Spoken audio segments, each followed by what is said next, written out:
This channel does not promote any violent, harmful, or illegal activities. All content provided by this channel is meant for an educational purpose only. কিভাবে police নিরাপত্তায় মুড়ে ফেলেছে এলাকা আমরা একটু নজর রাখি আসুন। কাজীপাড়ার ছবিটা আপনাদেরকে দেখাবো। আমাদের প্রতিনিধি সেখানে রয়েছেন সুজয়, আমাদের সঙ্গে রয়েছেন কাজীপাড়া থেকে সরাসরি। Sujoy, UEM Jaipur is a perfect target for prospective students aspiring for good jobs, good education with future-ready skills. একেবারে দেখো, সময় যত যাচ্ছে পুলিশের নিরাপত্তা আঁটোসাঁটো ব্যবস্থাটা আরও কড়া হচ্ছে।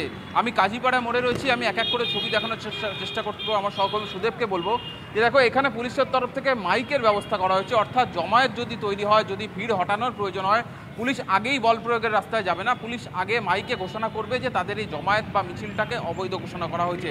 তেমনটাই পরিকল্পনা আমরা পুলিশের সূত্রে পাচ্ছি। একই সঙ্গে মোল্লাপাড়া রোড, অর্থাৎ কাজীপাড়া সংলগ্ন মোল্লাপাড়া রোড, সেখানে দেখতে পাচ্ছ যে 6 ফুটের বেশি উচ্চতার লোহার ব্যারিকেড ইতিমধ্যেই বসানো হয়ে গিয়েছে এবং শক্ত লোহার পাইপ দিয়ে মাটি খুঁড়ে সেই লোহার পাইপ বসানো হয়েছে। তার পাশাপাশি যে রাস্তার ছবিটা দেখাচ্ছে সহকর্মী সুদেব, এই রাস্তাটি মূলত নবান্নের ঘেঁষা যে রাস্তা, অর্থাৎ দ্বিতীয় হুগলি সেতু থেকে যে রাস্তাটা কাজীপাড়ার দিকে আসছে, সেখানেও ইতিমধ্যে 6 ফুটের বেশি উচ্চতার আমরা দেখতে পাচ্ছি যে ব্যারিকেড ব্যবস্থা করা আছে। পেছনেই জল কামানের ব্যবস্থাও রয়েছে। আমি একটু সম্ভব হলে চেষ্টা করব এখানে যিনি এই কাজটি করছেন, অর্থাৎ গার্ডরেল বসানোর কাজটি করছেন, তার থেকে একটু ব্যাখ্যা নেওয়ার, একটু কথা বলে জেনে নেওয়ার যে কী কী ব্যবস্থা হয়েছে। একটু কথা বলবো দাদা, কী কী ব্যবস্থা করা হচ্ছে? এই পাইপটা কিসের মূলত? এটা ব্র্যাকেটের জন্য দেওয়া আছে। এটা যখন লোক আসলে ধাক্কা দিলে ব্র্যাকেটগুলোটা কিছু ভাঙবে না, সব কিছু পরিষ্কার করে মজবুত করে লাগানো আছে।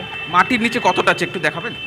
ওইটা বোঝা যাবে না, মোটামুটি 1 ফুট মধ্যে হবে, 1.5 ফুট মধ্যে হবে। হ্যাঁ, কিছু আগে দেখলাম যে এই জায়গাটা আপনারা ঝালাই করে দিলেন। এটা ওটা ঝালাই করেছি যাতে কিছু ভাঙতে পারে না লোক। রাত ডোরি দিকে বাঁধলে তো সেফটি থাকবে না, তো মজবুত থাকবে না, ওই জন্য বেঁধেছি। কটা লেয়ার থাকছে? এইদিকে আমরা দেখতে পাচ্ছি আরও রয়েছে। কটা লেয়ার থাকছে একটু? এই জায়গাটা পুরো ব্লক করা যাবে। এই জায়গাটা পুরো ব্লক করা যাবে, পুরো ব্লক করে। হ্যাঁ, এটা একটাই থাকবে নাকি আরও অনেকগুলো থাকবে? না, একটাই থাকবে এদিকে। একটাই, হ্যাঁ, এদিকে একটা। আর তারপরে অন্য ব্যারিকেড থাকবে? হ্যাঁ, ওইদিকে আছে, অন্য জায়গায় আছে, ওইদিকে অন্য জায়গায় আছে, আলাদা আলাদা। এইদিকে একটাই থাকবে। কটা হাইট হচ্ছে? মোটামুটি 6 ফুট হয়ে যাবে, 7 ফুট হবে। বুঝতে পারছো যে 7 ফুটের সমান উচ্চতা এই যে দেখতে পাচ্ছ, এই লোহার ব্যারিকেড যখন মাটি খুঁড়ে এভাবে পোতা হচ্ছে, সর্বশক্তিতে চেষ্টা করলেও সেই ব্যারিকেড কোনোভাবেই ভেঙে যাওয়া একেবারেই। এবং এই মঙ্গলে অমঙ্গলের আশঙ্কা আগেই করা হয়েছিল পুলিশের তরফ থেকে, এবং তারপর ছবিটা তো সকাল থেকে আমরা দেখছি। সুজয়, ধন্যবাদ, তুমি নজর রাখো। সাতটাগাছিতে ব্যারিকেডের কাছে বিক্ষোভকারীরা পৌঁছে যায়, পুলিশের সঙ্গে বিক্ষোভকারীদের বচসা। হাওড়া ব্রিজের ঢালাই করে বসে ত্রিস্তরীয় ব্যারিকেড। হাওড়া ব্রিজে বন্ধ যান চলাচল, দুর্ভোগ এই মুহূর্তে চরমে। শুধুমাত্র পথচারীদের জন্য খোলা হাওড়া ব্রিজ। হেস্টিংসে সেখানে যান চলাচলে নিয়ন্ত্রণ করা হয়েছে।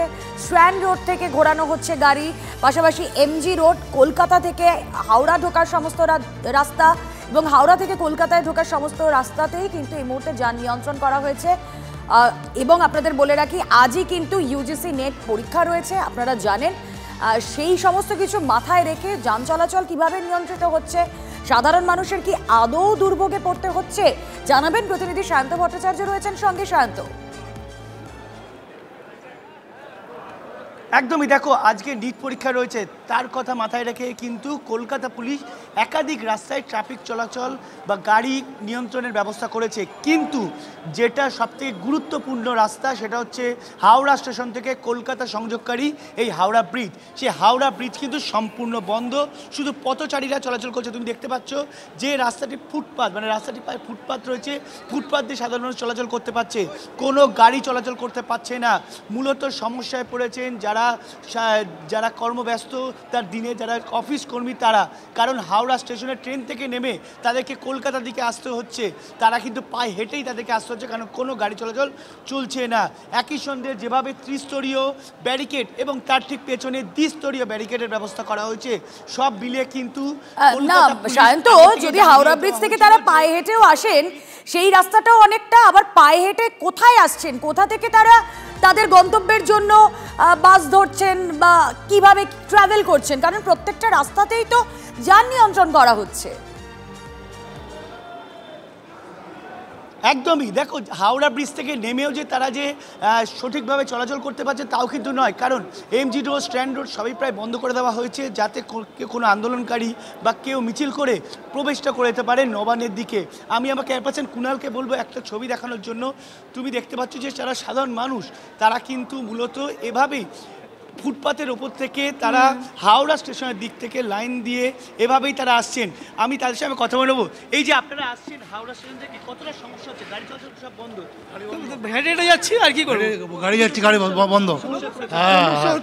কি করবো? কাজে কিরকম যাবো বলুন?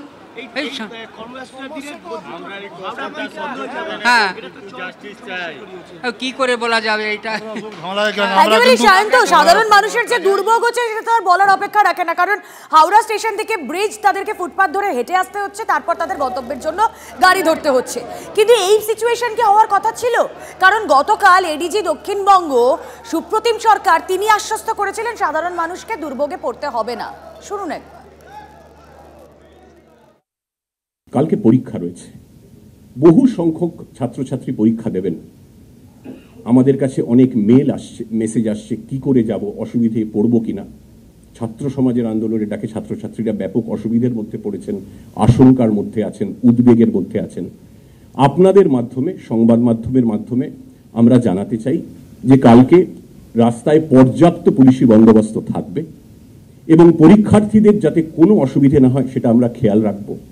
তবু কেউ যদি কোনো পরীক্ষার্থিনী যদি কোনো রকম অসুবিধের মধ্যে পড়েন পরীক্ষা কেন্দ্রে পৌঁছানোর পথে, তারা অনুগ্রহ করে পুলিশের সঙ্গে যোগাযোগ করুন। আমরা নিশ্চিত করব সমস্ত পরীক্ষার্থী যাতে নিরাপদে নির্বিঘ্নে তাদের নিজস্ব পরীক্ষা কেন্দ্রে পৌঁছতে পারেন। বিশেষ বাসের ব্যবস্থাও করা হচ্ছে হাওড়া স্টেশনে, শিয়ালদা স্টেশনে।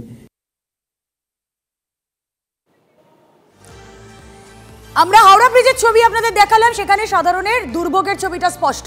এই মুহূর্তে নবান্ন সামনে থেকে আমাদের প্রতিনিধি দীক্ষা মুইয়া রয়েছেন। সেকেন্ড হুগলি ব্রিজ, সেখানে কিভাবে যান নিয়ন্ত্রণ হচ্ছে, পুরো জায়গাটার ছবিটা ঠিক কেমন দীক্ষা?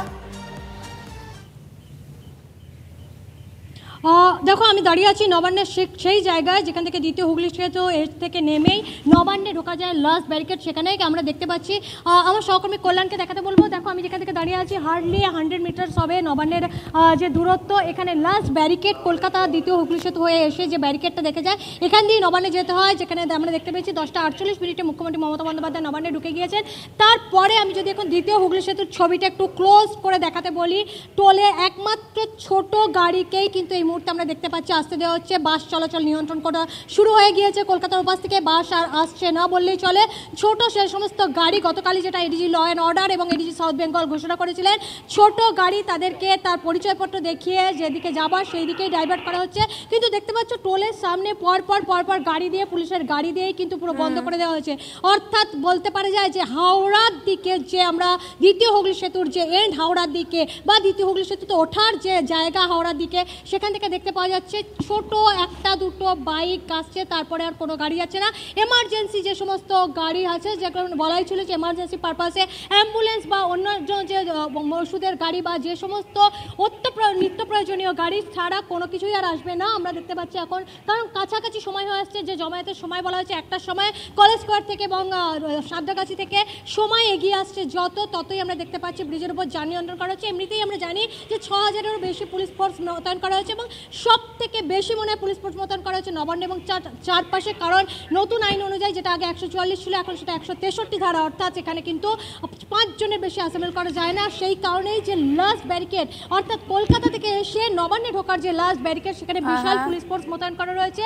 যারা আসছেন সরকারি কর্মী বা পুলিশ কর্মী যাদের নবান্নে ডিউটি আছে, তাদের পরিচয়পত্র দেখেই এইখান দিয়ে তারা তবে ঢুকতে পারবেন। আর বাকি আমরা একটু আগে একটা একেবারে মাছিও বলতে পারবে না, যেরকম নিশ্চিত নিরাপত্তা আমরা দেখতে পেয়েছি। আপাতত ধন্যবাদ দীক্ষা, তুমি নজর রাখো, তোমার থেকে আরো আপডেট নিতে থাকবো।